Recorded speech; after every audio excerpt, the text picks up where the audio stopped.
안녕하세요. 코하 투더골드문 진행의 이정원입니다. 비트코인 시장이 상승 기류를 보이고 있습니다. 비트코인 전날 24,100달러 선까지 터치했는데요.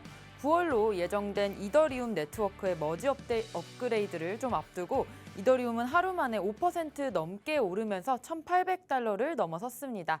비탈릭 부테린 이더리움 창시자는 8일 삼성동에서 열린 KBW 2022에서 이더리움은 머지 후에 확장성 강화에 집중할 것이라고 전했습니다. 또 이런 상황에서 어떤 자세로 투자에 임하면 좋을지 오늘 전문가님들 모시고 얘기 나눠보도록 하겠습니다. 먼저 비트필승님 모셔볼게요. 안녕하세요. 네. 안녕하세요.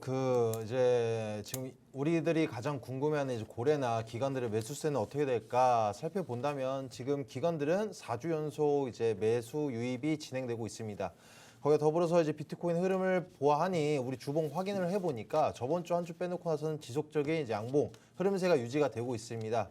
그런데 이제 어제도 이제 이번 주 선상으로 넘어오면서 좀 조정세가 나오지 않을까, 또 특히 내일 이제 CPI 발표 지수가 있으면서 어떠한 변동성을 보일지, 또 그 변동폭의 크기가 얼마일지 궁금해 하실 텐데, 일단 그 부분들은 이따 추후에 자세하게 설명드리도록 하겠고, 일단 지금 기관들의 매수가 유입이 진행되고 있는데, 이 상황 속에서도 저번 주 한 주 동안 비트는 오히려 조정세, 약소하더라도 이제 조정이 나오더라도 알트들에 대해서는 오히려 미친 듯한 이제 급등하는 상승의 모습을 보여주고 있습니다.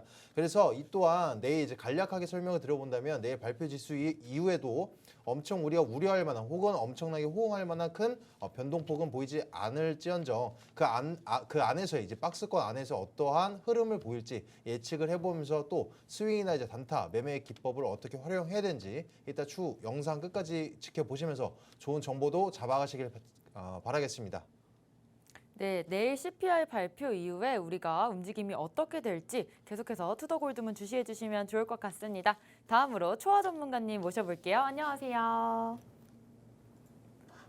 안녕하세요. 코인 뉴스 읽어주는 비트초아입니다. 아무래도 이제 전체적인 비트코인의 유입세가 많이 들어오면서 방금 아나운서님께서 말씀해주신 대로 비트코인이 24K를 찍고 다시 횡보하는 모습을 보여주고 있습니다. 안 그래도 지금 장마라서 많이 눅눅하고 또 찝찝한 그런 장세인데, 그런 이런 실생활의 생활인데, 어쨌든 이제 비트코인의 유입세가 늘고 전체적으로 홀딩하고 있던 코인들을 이제 어떻게 좀 처리를 해야 하는지에 대한 궁금증 많으실 것 같아요. 특히 내일 있을 CPI 발표, 그리고 앞으로 있을 머지 업데이트 등에 관해서 이제 어떻게 행동을 해야지 나에게 최대한 이득이 될지 투자자분들께 많은 정보 이제 전달드릴 예정이니까 1시간 동안 고정 부탁드릴게요. 네, 이번 달 암호화폐 시장에 많은 또 지표들이 나올 텐데요. 그걸 바탕으로 우리가 어떻게 헤쳐나가야 되는지 투더골드문 함께 해주시면 좋을 것 같습니다. 저희는 코인 소식 알아볼 텐데요. 저와 같이 화면 보시겠습니다. 네, 김주현 금융위원장이 가상자산 업권법 정부안을 만든다고 전했습니다. 다음으로 모건 스탠리에서 암호화폐 인력을 채용 중이라고 전했습니다. 네, 조폐공사가 블록체인 기반 디지털 자산 신뢰 검증 서비스를 추진한다고 합니다. 이 부분 비트필승님께서 짚어주시죠. 네, 블록체인 기술에 관련해서 특히 우리나라 같은 경우에서는 엄청난 이제 블록체인 기술자가 많지도 않을 뿐더러 블록체인에 대한 아직 신뢰도가 지금 100% 구축되어 있지는 않습니다. 그 말은즉슨 지금 블록체인 기술이 이제 생긴 지 얼마 안 됐다 보니까 여러 가지 해프닝도 있고 아직 신뢰성 문제도 있겠지만, 우리가 그러니까 의심 좀 접을 수 있는 부분으로서는, 특히 작년부터 이제 세계 각국 중앙은행들이 85% 넘는 우리나라 포함 세계 각국 중앙은행들이 디지털 화폐를 만들어내겠다, 개발에 착수를 했다라는 소식 많이 접하셨을 겁니다. 이 말은즉슨 그 안에 이제 블록체인 기술을 이용을 하겠다 이건데, 나중에 물론 이제 양자 컴퓨터가 만들어짐으로써 모든 보안성이 뚫릴 수는 있겠지만, 현재로서는 이제 가장 우리가 탈중앙화적인 부분도 있겠지만 노드를 통한 어떤 이제 안정성, 보안성까지, 확장성까지 갖춘 이런 블록체인 기술을 정부 정책적으로도 밀어내가고 있는 모습을 봤을 때는 특히 우리 암호화폐 시장은 전망이 밝다라는 이제 중장기적인 호재로서 작용될 수 있을 거라 생각됩니다. 네, 마지막 기사입니다. 아시아 최대 블록체인 행사 KBW 2022가 개막했습니다. 네, 계속해서 시장에 어떤 이슈들이 있는지 저희 투더골드문과 함께 해주시면 좋을 것 같습니다. 저희는 썰전 코너 이어갈 텐데요. 오늘 썰전의 주제는 바로 눈여겨볼 이슈와 또 시장 동향에 대해서 얘기 나눠보도록 하겠습니다. 지금 2분기 NFT 거래량이 많이 하락했다고 합니다. 전분기 대비해서 41% 정도 감소했다고 하는데 비트초아님 설명 좀 해주세요. 우선 2분기 NFT 거래량이 전년도 대비해서 말씀 주신 대로 41%가 감소했습니다. 핀볼드라는 우리 유명한 전문가에 의하면 풋프린트 애널리틱스 보고서를 인용해서 1분기 NFT 거래량이 190.2억 달러, 2분기에는 112.6억 달러를 기록했다고 합니다. 이게 그래서 지금 NFT를 이제 좀 구매해도 되나요? 투자해도 되나요? 라는 질문을 조금 많이 들어서 제가 준비를 해봤습니다. 우선 주목해야 할 점은 NFT를 무엇으로 결제하냐는 겁니다. 어쨌든 이제 코인의 종류가 많지만 NFT는 보통 이더리움이나 솔라나 같은 생태계가 크고 메인넷이 튼튼한 그런 코인을 위주로 이제 결제를 하기 때문에 전체적으로 이제 만약에 내가 홀딩을 하고 있던 홀더였으면 그 전에 있었던 나의 그런 이더리움이나 솔라나의 가격이 현재랑은 조금 차이가 있을 수 있겠죠. 그래서 그 전체적으로 본인이 손해를 보고 있기 때문에 NFT에 투자를 하지 못했을 것으로 가장 이제 좀 큰 문제를 이제 말씀을 드립니다. 우선 이제 NFT 투자해도 되냐는 질문을 이제 답을 해드리자면 우선 NFT의 거래량 감소는 이제 그 전에 과열되어 있었던 시장이 작년에 아니면 작년 하반기와 이번 연도 초까지는 굉장히 과열이 되어 있었습니다. 그래서 이제 뭐 많이들 아시겠지만 그 원숭이 모양의 NFT가 있죠. 그것만 해도 지금 몇백억, 몇십억 그리고 더 이상으로 거래가 되었었던 적이 있죠. 근데 그게 과연 그에 합당하는 가격이었느냐를 좀 생각해 보실 필요가 있습니다. 어쨌든 지금 전체적으로 이제 매수와 이제 좀 살려는 사람들이 줄어들다 보니까 전체적인 가격적인 측면에는 메리트가 있다라는 말씀을 좀 드리고 싶고요. 다만 NFT의 근본적인 문제가 아직 해결이 되지 않고 있습니다. 바로 복제에 대한 문제점인데요. 전체적으로 지금 NFT 시장에서는 이제 올린 그런 게시글들을 스크린샷을 찍거나 좀 다른 방법으로 사용할 수 있는 많은 방법들이 있죠. 이렇게 값비싸게 주고 산 그림이 내가 소장한 그림이라는 걸 알리고 싶은데 사실 모든 사람들이 스크린샷을 찍거나 좀 많은 방법으로 복제를 하기 때문에 사실 그 투자를 할 때 많은 부분이 좀 꺼려지는 부분이 있는 거죠. 그래서 이거를 최근에 한국에서 어떤 점을 주목을 했냐면 실물과 연계를 시키는 실물 연계형 NFT를 많이 개발했다는 겁니다.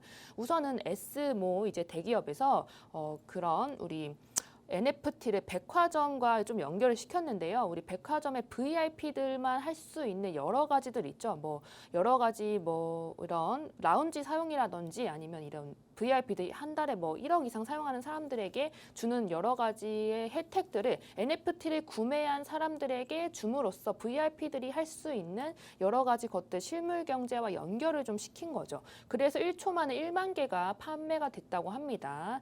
그리고 이 비슷한 것도 있죠. 다른 이제 쇼핑사는 MZ세대에게 큰 인기를 끄는 벨리곰 NFT를 또 만들었고요. 그리고 이제 우리 NFT로 와인을 거래하는 여러 가지 또 방안들도 많이 나왔고 중소벤처기업부에서 팁스에 선정되기도 했답니다.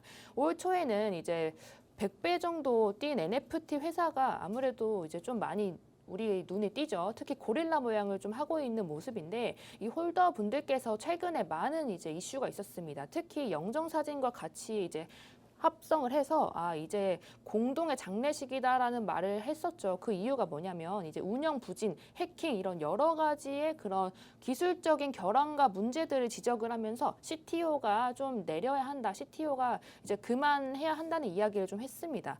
결국에 이런 NFT라는 게 아직 가상 세계에서 존재하기 때문에 지속적으로 발생하고 있는 문제들이라고 생각을 하고요. 우리 비트코인도 지금 거품이 많이 형성이 됐다가 그게 좀 천천히 가라앉으면서 옥석 가리기를 하고 있는 중인데 그와 더불어서 우리 NFT 시장 역시도 과열되어 있던 시장이 조금 조정을 받으면서 그게 분산이 되고 어떤 식으로 좀 해결해 나가야 할지를 조금 고민하는 과정이라고 보시면 됩니다.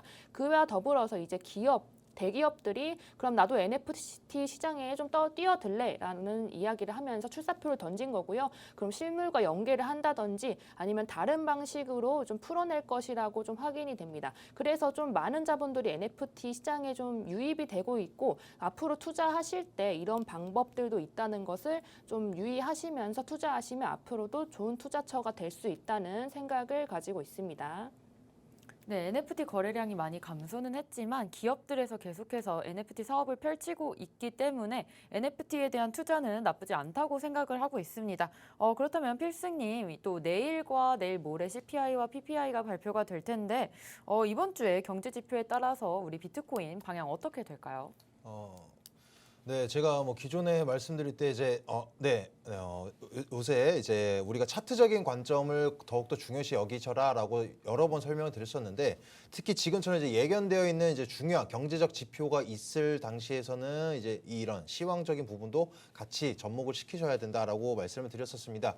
그래서 특히 우리 이제 직장인분들은 일을 하시면서 이제 뉴스까지 챙겨 보시고 암호화폐 투자 어떤 게 또 급등할지 찾아내기 매우 힘드실 텐데 특히 이번 주 안에서만 이제 설정을 해드려 본다면 다른 이슈 뉴스 보실 필요가 없습니다. 특히 알트들에 대한 호재나 악재, 뭐 강력한 뭐 메인넷이나 블록체인 기술에 관련된 뭐 무슨 이제 해킹 이슈 이런 게 아닌 이상은 전체적인 이제 비트 동향 혹은 이제 암호화폐 전체적 시장을 바라보실 때는 내일 있을 이제 저녁에 있을 CPI 미국 소비자 물가 지수를 보시면 어느 정도 일주일 선상의 이제 수익적인 관점의 흐름을 잡아가실 수 있다. 거기에 더불어서 이제 목요일 날 있을 이제 PPI 지수, 이제 생산 물가 지수라고 할 수가 있겠는데 이것도 둘 중에 하나, 두 가지 다 보지 마시고 그냥 당장 내일 CPI 지수만 보시면 되겠습니다. 일단 지금 이제 저번 달 예측치에서는 이제 8.8% 실질적인 이제 수치는 9.1%, 0.3%가 이제 상회하는 수준이 나왔습니다. 근데 이제 요번 달 같은 경우에서는 이제 저번 달에 있을 물가 상승치겠죠. 8.7%가 예상되어 있습니다. 물론 이제 상회할 수준이 나올 수 있다라고 예측되고 있지만 저번 달 혹은 그 이전 두 달 전처럼 더 훨씬 웃도는 수준 나오지 않을 것으로 예측되고 있고 혹여나 상회하는 비슷한 큰 상회하는 수준이 나오더라도 결과적으로는 이제 9월 달까지 있을 금리 인상 발표 때까지는 시간이 있다. 그리고 항상 이제 선반영된다라고 말씀을 드리고 있죠. 이번 발표 지수 이전에는 오히려 비트들이 반등을 주고 있습니다. 반등을 주고 있다라는 것은 무엇이다? 고금리를 계속적으로 단행을 하다 보니까 인플레이션 수치가 어느 정도 잡힐 것이다. 특히 이제 미국 바이든 대통령도 말을 했던 것처럼 6월 달부터 이제 유가 지수 그리고 곡물 가격 지수는 지속적으로 고점에서 내려가고 있는 양상인데 이게 소비자 물가 지수에 반영되지 않는 수치라고 생각이 된다. 이런 말을 했던 것처럼 어느 정도 인플레이션 둔화가 이제 예상이 된다 이겁니다. 그래서 대다수 이제 우리가 최고점이 언제일지는 알 수 없더라도 이제는 인플레이션 이 수치가 최고점에 거의 정점에 다다른 시점이 그러니까 우리가 다다랐다라고 예측할 수 있듯이 그리 걱정하지 않으셔도 된다. 그리고 실질적으로 제가 뭐 단기적인 하루 이틀 선상에 이 비트코인 동향을 맞출 수는 없겠죠. 근데 발표되고 나서 제가 얘기 드렸던 것처럼 어느 정도 이제 둔화된 수치가 나오더라도 일정 기간은 단기적으로는 조정이 나올 수가 있겠습니다. 왜냐? 이제 선반영 되었기 때문이고 그 단기적 조정세는 이번 주를 넘어가지 않을 것으로 예측되면서 결과적으로는 스윙적인 관점으로서는 비트코인이 지금 현재 이제 박스권에 3,340선 상단치에 거의 다다랐는데 아마 이제 제가 예측치로는 이제 3,700선까지도 그 이상도 갈 수 있는 이제 전체적인 시장의 상승 여력을 보여줄 것으로 예측된다라고 말씀드리도록 하겠습니다. 네, 이번 주 경제지표 발표 이후에 또 3,700선까지 계속해서 열려 있다고 보시고 있습니다. 그렇다면 지금 세계적으로 암호화폐에 대한 법안이 좀 많이 발의가 되려고 합니다. 지금 이런 것들이 우리 시장에 좀 영향이 있을까요, 비트초아님? 네, 우선은 세계가 전체적으로 암호화폐 시장에 대한 관심이 뜨거운 것은 맞습니다. 그래서 관련된 규제들이 좀 많이 나오려고 하고 있죠. 특히 어제 뉴스를 보셨으면 아시겠지만 브라질에서 하원 의원이 암호화폐 규제법을 9월에 발표할 논의를 거치고 있다는 이야기를 했습니다. 그리고 우리 저번 주에 보셨다시피 중국도 지금 그런 규제법을 발의를 하고 있고 한국 역시도 몇 년 동안 지속적으로 암호화폐에 대한 과세법에 대한 이야기를 했죠. 어제 어제 특히 뭐 15년이 지난 것에도 과세를 할 수 있다라는 이야기를 해서 좀 많은 투자자분들께서 궁금해하실 것 같습니다. 우선 암호화폐가 지금까지 발전을 하면서 전체적으로 탈중앙화가 목적으로 만들어졌는데 과연 이러한 규제들이 맞는가에 대한 이야기를 좀 하고 있죠. 왜냐하면 그 자체적으로 좀 퇴색적이고 될 수가 있다라는 이야기를 한 겁니다. 그 의미가 사실 이 중앙화된 거래소에서 벗어나서 지금 새로운 것들을 좀 만들어 보자라는 의미로 이제 우리 사토시가 만들었던 우리 암호화폐인데 지금 전체적인 시장의 흐름이 어쨌든 규제 법안은 있어야 하고 우리 투자자들을 조금 보호해야 한다는 쪽으로 가고 있는 것은 맞는 것 같습니다. 어쨌든 그 이유를 제대로 살펴보면 우리 루나를 빼놓지 않고 얘기를 할 수가 없습니다. 루나를 생각하시면 이제 그 자체적으로는 문제가 컸지만 뭐 폰지 사기다 이런 이야기가 있었지만 새로운 시도를 한 것은 맞아요. 왜냐하면 이제 스테이블 코인들끼리를 이제 연결을 시킨 거죠. 스테이블 코인과 본인이 만들어진 코인 즉 중앙화에 있는 코인이 아니라 새롭게 만들어진 것들을 이제 위아래로 서로 조절을 하면서 이제 그걸 맞춘 거죠. 이게 일렬로 맞춘 건데 그게 한쪽의 믿음이 깨지는 순간, 신뢰가 떨어지는 순간 와르르 무너질 수 있었다는 점을 간과해서 이런 문제가 크게 생긴 거죠. 어쨌든 이런 시도적으로는 사실 좋았던 시도라고 생각은 합니다. 어쨌든 법정화폐나 등록되어 있는 뭐 금 막 이런 식으로의 패깅만 시켰어도 사실은 그렇게까지 많은 피해가 가진 않았을 건 맞아요. 그래서 거기에 의해서 좀 규제를 하면 괜찮지 않을까라는 생각을 하면서 여러 나라들이 좀 발벗고 나선 겁니다. 암호화폐 시장이 피바람이 분지가 한 1년 정도 된 것 같아요. 체감상으로 작년 11월쯤부터 계속 그랬으니까. 근데 이미 부실했던 기업들이 어쨌든 떨어져 나갔거든요. 그리고 대기업이랑 이제 기관에서 NFT라든지 암호화폐 이런 것들에 좀 많은 관심을 가지고 있고 특히나 우리 하이퍼 인플레이션이 오면서 다양한 우리 저개발 국가들에서 많은 암호화폐에 대한 투자가 있었습니다. 그래서 같이 논의가 되어지는 과정이에요. 그전까지는 암호화폐를 투자처로도 생각을 하지 않았지만 지금은 이제 어쨌든 많이 의도를 하고 많이 좀 이제는 투자를 해야도 된다는 생각을 가지고 이제 규제를 좀 가지려고 하는 거기 때문에 어쨌든 긍정적인 시그널로 저는 봅니다. 자, 그리고 이제 지금 어쨌든 부실했던 그런 것들이 지금 여러 가지 풍파를 거치면서 우리 크립토닷컴이라든지 큰 손들이 좀 다시 들어오기 시작했습니다. 특히나 한국 시장에 좀 주목을 하고 있는데 암호화폐 거래 플랫폼인 크립토닷컴이 국내 가상자산 거래소인 OK비트 그리고 핀테크 업체인 PN링크를 인수했다고 합니다. 가상자산 사업자를 이미 등록을 마쳤다고 하는데 이 한국 시장을 왜 그렇게 주목하는지도 좀 같이 생각해 보셔야 할 것 같아요. 한국에서는 비트코인과 코인에 대한 투자가 보통 2030 세대 특히 30대한테 많이 이루어지거든요. 그래서 이런 투자들이 보통 포무라든지 여러 가지 이런 감정에 대한 투자로 같이 연결이 되는 경우가 많습니다. 그래서 이제 좀 투자를 하실 때 좀 많은 위아래 하방이 있고 또 올라가기도 하고 그런 모습을 다른 나라에 비해서 더 격하게 보여주는 나라 중 하나예요. 그래서 한국 시장에 대해 좀 관심이 쏠린 지점이다라고 생각하시면 되고 지금 빗썸도 그렇고 지금 OK비트도 그렇고 전체적으로 좀 전체적인 그림 자체가 한국 시장을 좀 중심으로 해서 좀 형성이 되려고 하는 모습도 보여집니다. 자, 어쨌든 지금까지 힘들었던 1년의 과정들 속에서 지금 암호화폐 시장에 손바뀜이 일어나는 것도 확실하고 그리고 이제 국가들, 나라들에게 있어서도 규제를 좀 들어오려는 것도 확실하죠. 그 존재 자체가 어쨌든 투자처로도 인식이 되고 있고 그리고 이제 암호화폐 의미를 지금 조금 더 긍정적으로 바라봐 주게 하지 않나라는 생각을 합니다. 그래서 오히려 그 전에 있었던 부실했던 기업들에서 벗어날 수 있는 좋은 기회이고 투자도 하신 분들, 투자자분들도 투자처들의 보호를 조금 받을 수 있게 나라가 좀 규제를 해주지 않을까라는 기대감이 조금 더 큰 그런 시장이라고 생각하시면 됩니다. 네, 이렇게 나라에서 계속해서 규제를 하려는 것이 우리 시장에 또 긍정적으로 작용할 수 있다는 점 설명해 주셨습니다.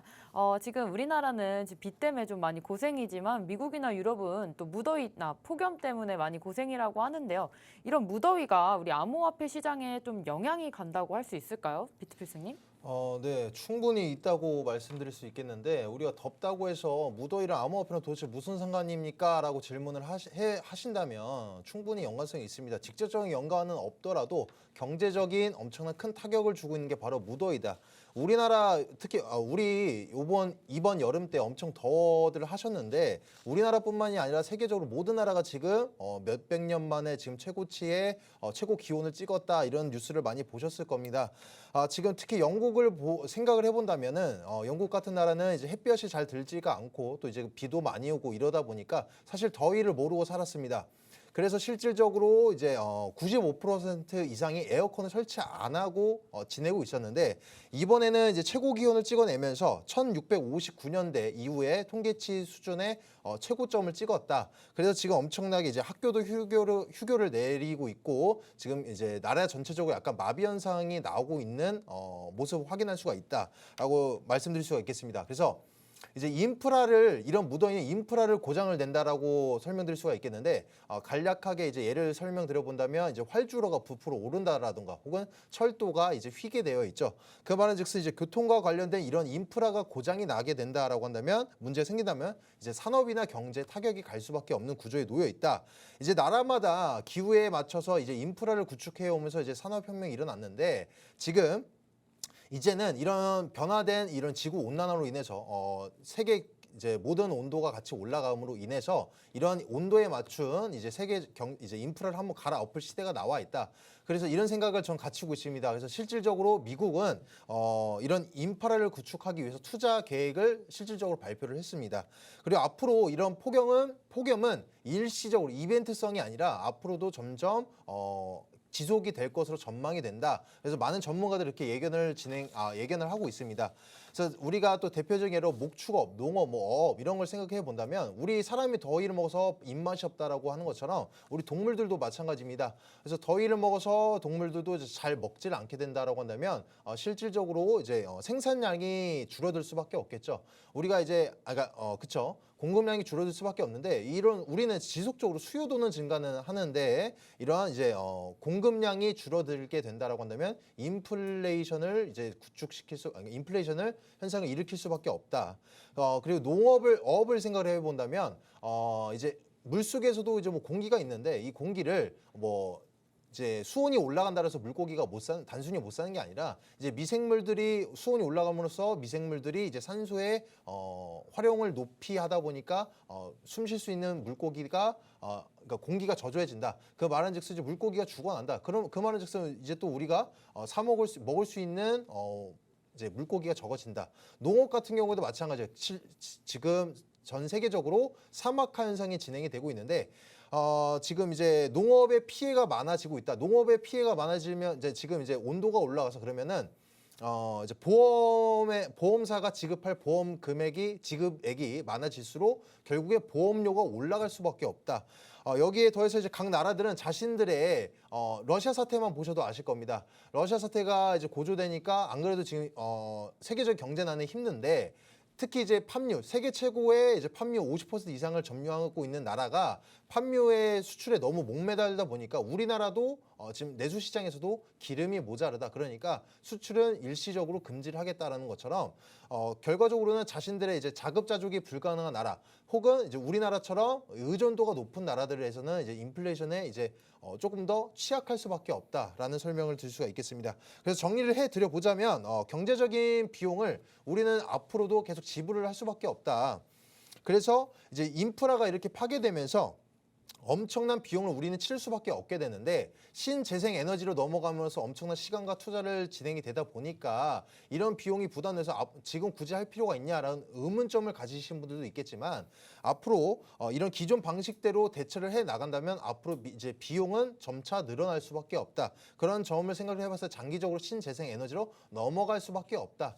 그래서 우리가 이런 경제적인 지표를 활용을 하면서 우리 암호화폐 혹은 이제 증권과 같이 커플링 현상으로서의 어떤 한 부분이 되겠다라고 간략하게 설명드릴 수 있겠습니다. 네, 또 무더위로 인해서 많은 인프라들이 필요하게 되면 어쩔 수 없는 인플레이션이 좀 올라가는 것 같습니다. 따라서 암호화폐 시장에도 좀 영향이 갈 것 같은데요. 그렇다면 지금 비트코인 23K와 또 24K 왔다 갔다 하고 있습니다. 지금 우리가 들어가야 할 수 있는 타이밍인지 비트초아님 어떻게 보시나요? 우선은 지금 전체적인 뉴스를 보면 이제 동시다발적으로 상승장과 하락장을 예측하는 여러 가지 뉴스들이 동시다발적으로 나옵니다. 그래서 많이 혼란스러울 것 같은데요. 저의 관점에서는 비트코인의 도미넌스가 지금 급등을 했었어요. 제가 어제까지만 해도 거의 40% 아래에 이제 존재를 했었는데 거의 3, 4%가 급등하는 좀 모습을 보여줬습니다. 그것이 뜻하는 바는 이제 혼돈한장에서 그나마 영향을 덜 받았던 알트코인 위주로 돌아갔던 수급장이 다시 비트코인으로 몰렸다는 거고요. 그게 의미하는 것은 CPI 발표가 사실 비트코인 시장에 영향을 크게 주지 않을 거라고 생각하는 투자자들이 늘었다는 거죠. 왜냐하면 CPI가 높게 나오더라도 인플레이션율이 높게 나오더라도 한다더라도 지금 전체적으로 금리 인상이 없기 때문에 9월 28일 그 전까지는 올릴 수 있는 장이라고 판단이 됐던 거죠. 그래서 이제 기관이나 이런 세력들 그리고 개인 투자자들이 좀 여러 방면에서 좀 달려들어 이제는 조금 오르겠다는 생각을 하면서 보유를 하고 있는 사람들이 는 겁니다. 그래서 어제 뉴스에 나왔는데 이제 1BTC 미만으로 가지고 있는 개미 투자자들 역시나 역대 최대치를 이제 기록했다고 하고요. 개미뿐만 아니라 이제 기관의 세력들도 좀 유입이 지속되는 그런 장이라고 말씀을 드리고 싶습니다. 기존에 투자자분들께서 조금 불편했던 게 왜 중국 세력과 관련되어 있던 코인들 그리고 이더리움의 머지에 관련된 코인들이 오르는 그런 불안한 장이었거든요. 근데 지금 이렇게 다시 비트코인에 몰린다는 건 기존에 있었던 사이클이 돌아올 가능성이 큽니다. 그래서 제가 중기적인 관점에서 비트코인이 상승할 수밖에 없다고 말씀드렸던 것은 어쨌든 기관이 지속적으로 매집을 하고 있었고 그 매집이 끝나는 순간 비트코인이 전처럼 달려줄 수 있습니다. 그래서 지금 시장에 충격이 없을 수 있는 지금 금리 인상에 그런 게 없고 그리고 전체적으로 지금 여행이나 이런 것들 휴가를 가면서 총량이 작아졌습니다. 그래서 올리기가 더 쉬워졌죠. 그래서 지금 같은 시장에서 오를 수밖에 없다는 이야기를 한 겁니다. 그리고 현재 비트코인의 무빙이 23K 부근에서 지속적으로 계속 횡보를 해주고 있습니다. 현재가 타이밍이냐 이런 말씀 많이 들었는데 우선은 이더리움 기반으로 했던 알트코인의 상승장이 다시 갈지 아니면 비트코인 기반으로 했던 이제 그 사이클이 있죠. 비트코인 다음에 조금 덩치가 큰 알트 그리고 나서 잡코인으로 가는 그 사이클이 또 지속이 될지 이제 좀 궁금하신 분들 많으실 거예요. 근데 이게 예측을 할 수가 없습니다. 왜냐하면 예측을 하게 되면 대응이 부족할 수 있습니다. 제가 말씀드리고 싶은 건 지금 내일 발표가 나오면 어쨌든 위아래의 방향성이 좀 분명해집니다. 그때 어떻게 하실지 지금 미리 좀 정해 놓으시고 어떻게 투자를 하셔야 되는지를 좀 생각을 하셔야 될 것 같아요. 옛날처럼 그렇게 아무거나 사서 무지성으로 올랐던 상승장이 아니기 때문에 어떤 것을 위주로 좀 많이 포트폴리오를 구상하셔야 하는지를 좀 중점적으로 생각하셨으면 좋겠습니다. 더 자세한 내용은 우리 1시 반에 제 무방에서 다시 말씀드릴 예정이니까 그렇게 들어오셔서 이제 많은 질문 해주시면 감사하겠습니다. 네, 지금은 또 무지성으로 상승하는 장이 아니기 때문에 지금 지표 발표가 나오기 전에 어떻게 보면 투자 전략을 좀 꼼꼼하게 세워보셔야 될 것 같습니다. 그렇다면 이런 지금 상황 속에서 또 우리 진주 같은 종목들을 찾을 수 있다면요, 비트필스님? 네, 지금 시장은 이제 쓸모없는 종목들을 솎아내는 과정이 앞으로도 계속 연출될 거라고 예상되고 있습니다. 특히 이제 지금 이슈로서는 이제 비탈릭 부텔린 이 이더리움 창시자죠. 2, 3년 이내에 이제 이더리움을 실질적인 결제 수단으로 활용될 수 있다라고 말을 해서 이슈가 되고 있습니다. 일단 안정성 그리고 확장성이 나와준다면 2, 3년 내에서 활용을 하겠다라는 얘기가 되겠는데 이것을 봤을 때 뭐 될지 안 될지 모르겠습니다. 그러나 기존에 없던 알트코인들이 어떤 가맹점을 통해서 협력을 맺어서 실제 결제 수단을 활용하겠다 이것보다 훨씬 가망성이 있고 미래성이 있다라는 것이겠죠. 앞으로도 이제 우리가 특히 여러분들한테 이제 간략하게 어떤 호재 이슈를 보면서 특히 요새 알트 호재가 많이 나오는데 어떠한 이슈는 강한 상승이 나오고 어떠한 이슈는 오히려 페이크성에 당할 수가 있겠는데 여러분들한테 이제 알려드릴 수 있는 거는 작년과는 다르다. 특히 작년 같은 불장 시기에서는 어떤 작은 호재만 나오더라도 특히 네임들을 이용해서 나온 호재는 미친 듯한 뭐 50%, 100%, 200% 상승치를 보였는데 이제는 다르다라는 얘기입니다. 예를 들어서 이제 뭐 삼성과 협력을 맺었다라는 어떤 기술적인 면모가 보여졌다라고 한다면 작년에서는 엄청난 상승폭을 보여도 이제는 다르다. 그거에서 이제 우리가 페이크를 당하지 마셔라. 왜냐하면 이제 그 협력을 맺겠다라는 것도 앞으로 어느 부분에 협력을 맺겠고 어느 곳으로 이제 확장성을 가질지도 모르겠고, 예를 들어 투자를 했다라고 하는 이슈가 작년에 정말 많았는데 그 투자 금액이 뭐 1억밖에 안 된다라든가 이런 터무니없는 얘기가 많이 나오니까 단순하게 협력, 주식으로 따지면 이제 모유 체결과 같은 이런 부분에 속아 넘어가지 마시길 바라보면서 일단 오늘까지는 관망 추세를 바라고 내일 발표 이후에 다시 잡아보는 것이 여러분한테 이제 리스크성을 줄이는 길이다라고 설명드리도록 하겠습니다. 네, 오늘 이렇게 전문가님들과 눈여겨볼 이슈와 시장 동향에 대해서 얘기 나눠봤습니다. 저희는 잠시 후에 코인스쿨로 돌아오겠습니다.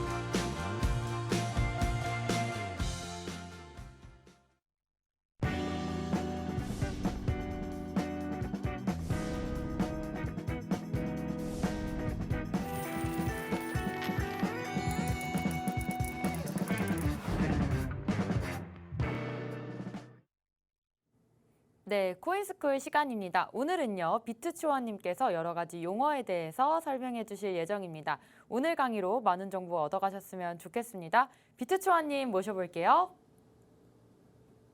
네, 안녕하세요. 비트초아입니다. 자, 우선은 제 두 번째 강의를 이렇게 봐주셔서 감사합니다.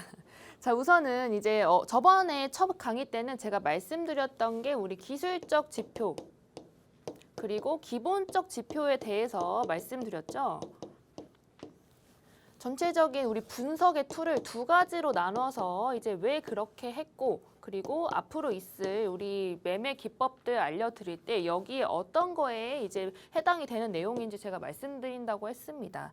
자, 근데 제가 좀 느낀 게 요즘에 이제 코코아톡이나 여러 가지 이제 방에 계신 분들 계실 거예요. 그럼 이제 여러 가지 뉴스 기사를 공유를 하면 그 안에 있는 용어를 몰라서 이게 호재인지 악재인지 모르실 때가 있습니다. 그래서 이런 시장 그리고 특히나 뉴스에 관련돼 있는 여러 가지 용어들을 좀 정리하는 시간이 필요하다고 생각이 돼서 준비해 보았습니다.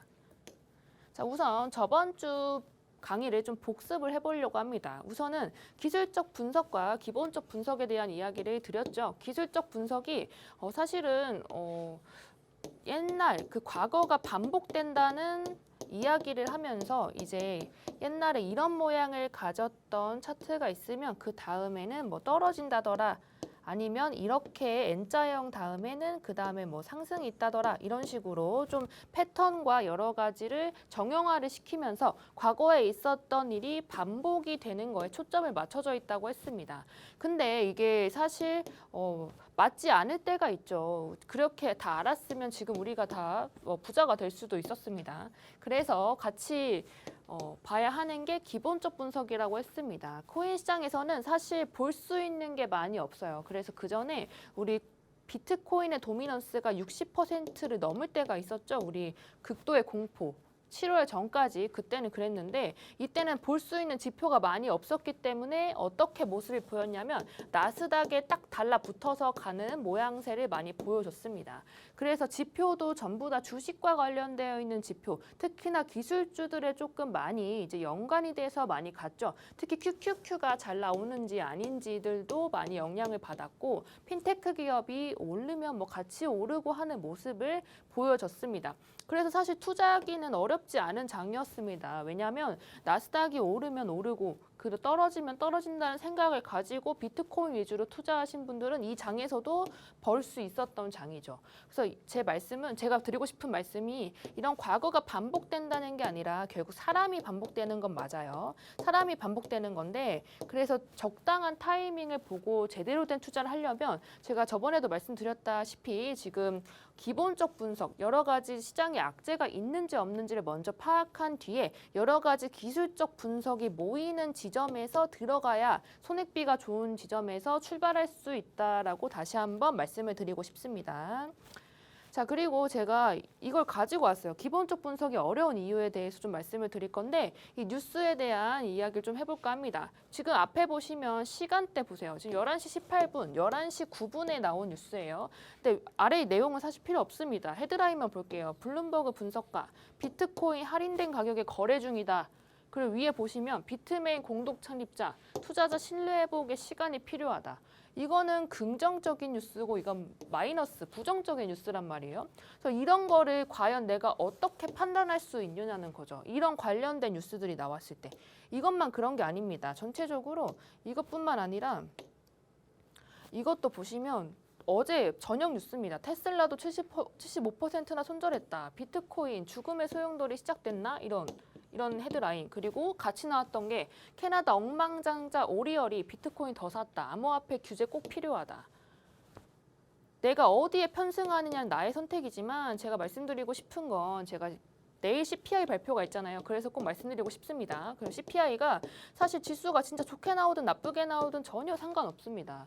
비트코인의 영향을 크게 끼치지 않아요. 근데 왜 그러냐면 이거를 왜 중요하게 생각해야 되냐면 이거를 끌고 가는 세력들의 마음을 아는 게 중요하다고 제가 말씀드렸죠. 그럼 세력이 지금 매집을 충분히 했느냐에 좀 초점을 맞춰줘야 하는 시점이라는 겁니다. 지금 매집이 다 되었으면 얘네가 출발해도 된다고 생각을 하면요. 이 중에 한 뉴스에 비중을 실어줄 겁니다.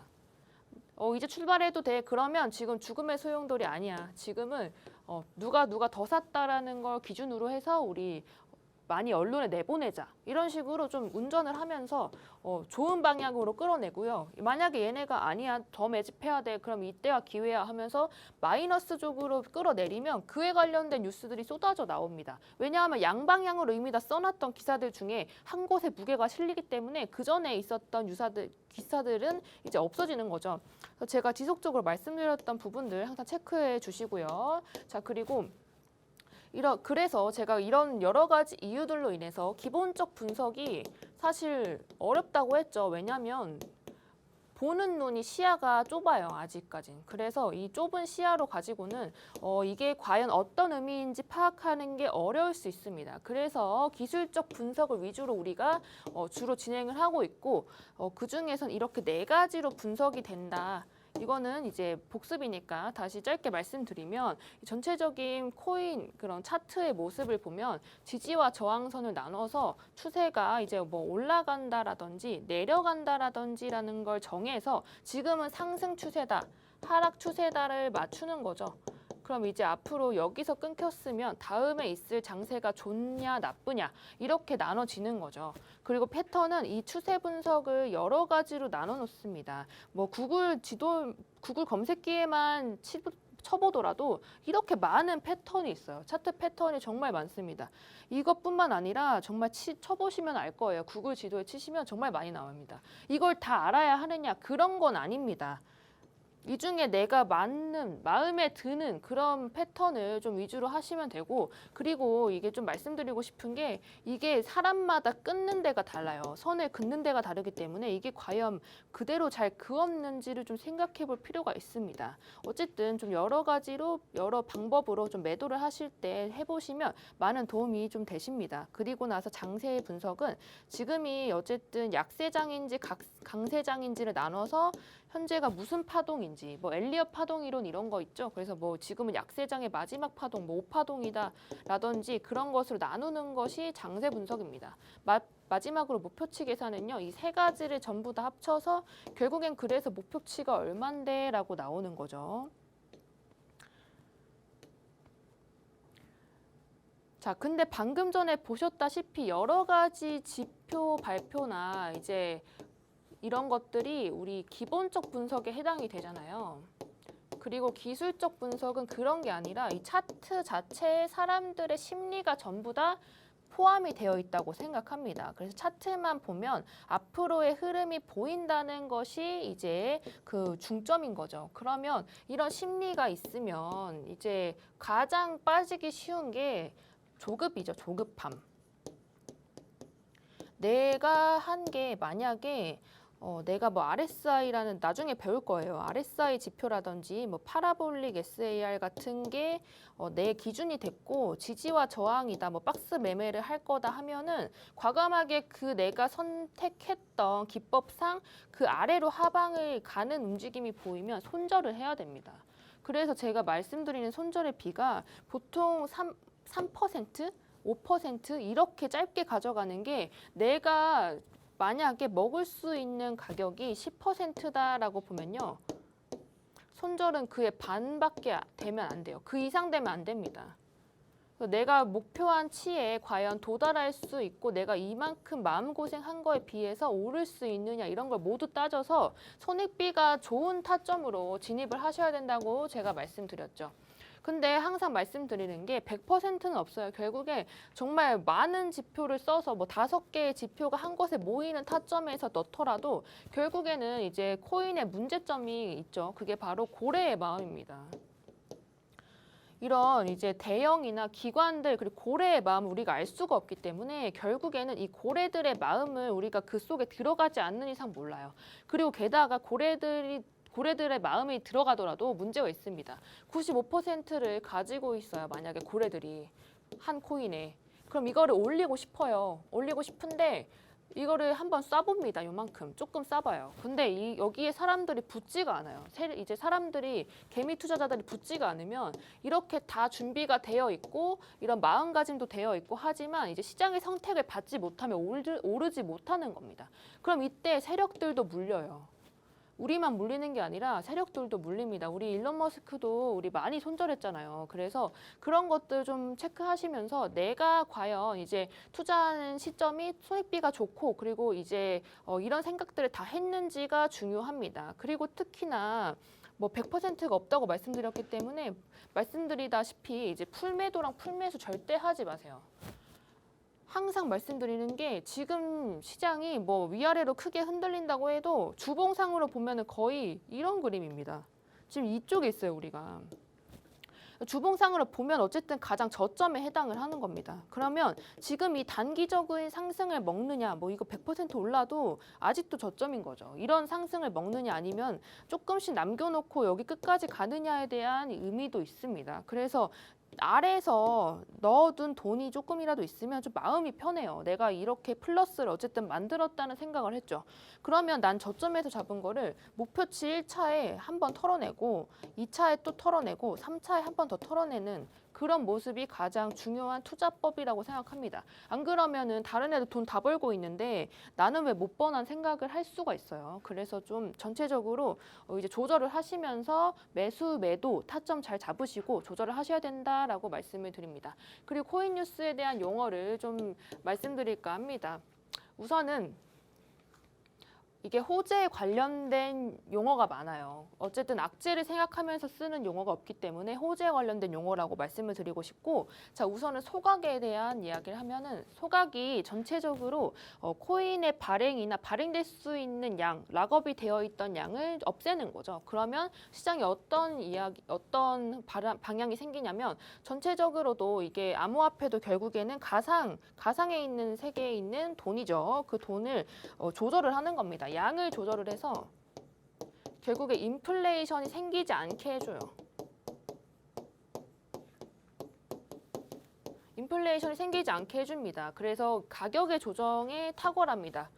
가격이 오를 수 있다는 거죠. 그래서 그리고 다음에 있는 스냅샷은요. 이 세 번째 에어드랍이랑 많이 연결을 하는데 에어드랍을 먼저 얘기해 드릴게요. 에어드랍은 이제 코인이나 이런 것들이 보면은 만약에 가스, 네오를 가지고 있으면 네오나 퀀텀을 가지고 있으면 처음에 가스를 줬었어요. 에어드랍으로. 그게 뭐냐면 이제 이 메인넷을 쓰는 뭐 여러 가지 토큰이나 뭐 관련된 코인이 새로 생기면 이걸 홍보 차원이나 이제 좀 우리 메인넷을 사용해줘서 고맙다는 의미로 이 코인을 공짜로 줍니다.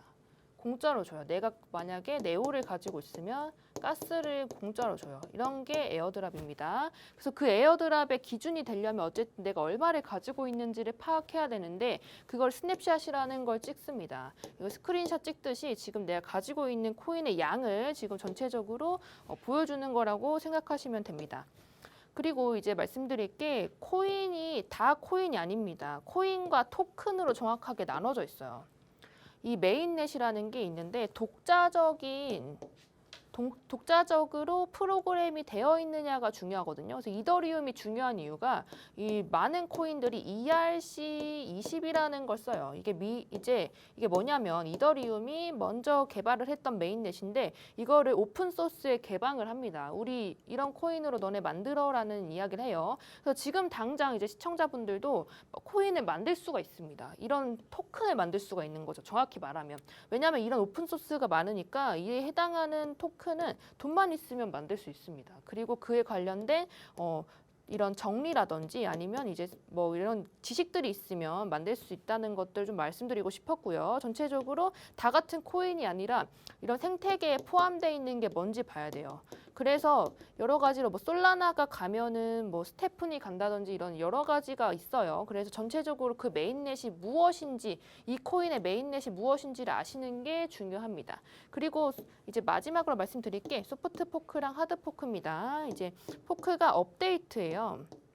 포크라는 게 업데이트인데 지금 보시면 이제 하드 포크랑 소프트 포크로 나눠지죠. 이게 그 전에 있던 버전과 호환이 되느냐 안 되느냐입니다.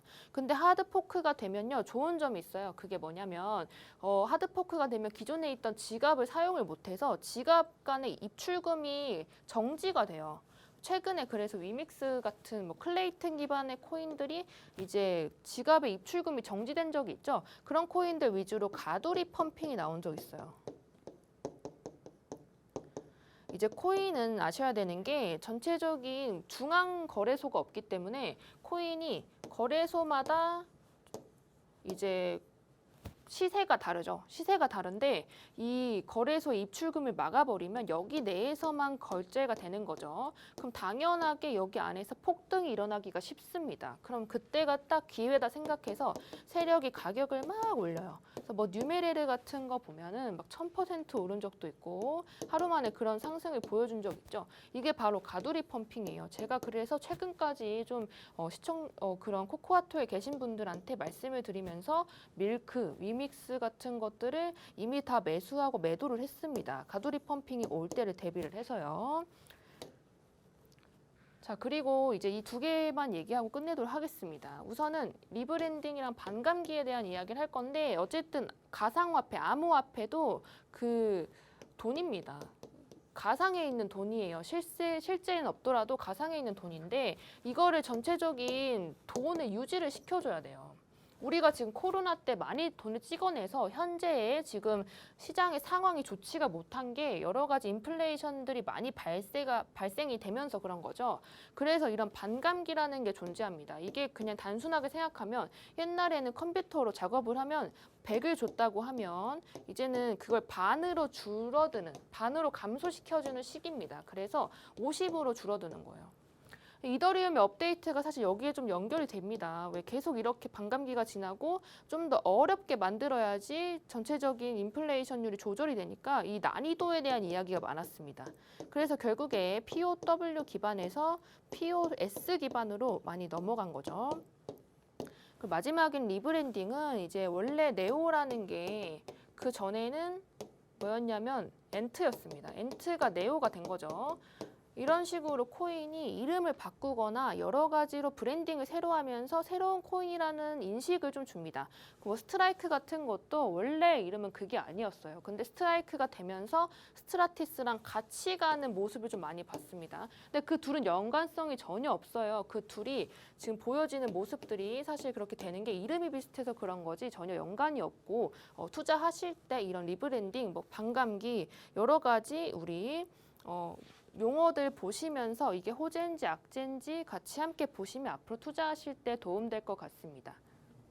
네, 이렇게 오늘 비트초아님께서 여러 가지 용어에 대해서 정리해 주셨습니다. 오늘 배우신 부분들 정리하면서 투자에 어떻게 도움이 될 수 있을지 생각해 보시면 좋을 것 같습니다. 좀 더 자세한 매매 방법과 또 차트 분석 저희가 오후 1시 반부터 이어갈 건데요. 오후 1시 반부터 무료 방송으로 진행하고 있습니다. 함께 하실 수 있는 방법 안내해 드리겠습니다. 먼저 컴퓨터로 들어오실 분들은 박스경제TV 홈페이지에 들어오셔서 좌측 하단 보시면 투더골드문 배너가 있습니다. 배너를 클릭하시면 바로 전문가님들의 실시간 무료 방송을 함께 하실 수가 있고요. 또 핸드폰으로 함께 하고 싶다라고 하시는 분들은 여러분들께서 매일 쓰고 계시는 녹색 창에 투더골드문 검색하셔서 상단 링크 통해서 들어오시면 됩니다. 저희 잠시 뒤 오후 1시 반부터 무료 방송 참여해 주시면 좋을 것 같고요. 오늘 준비한 방송은 여기까지입니다. 본 방송에서 제공하는 정보는 투자 판단의 참고 자료일 뿐이며 특정 자산 가치의 상승과 하락을 보장하지 않는다는 점 유의해 주시길 바라겠습니다.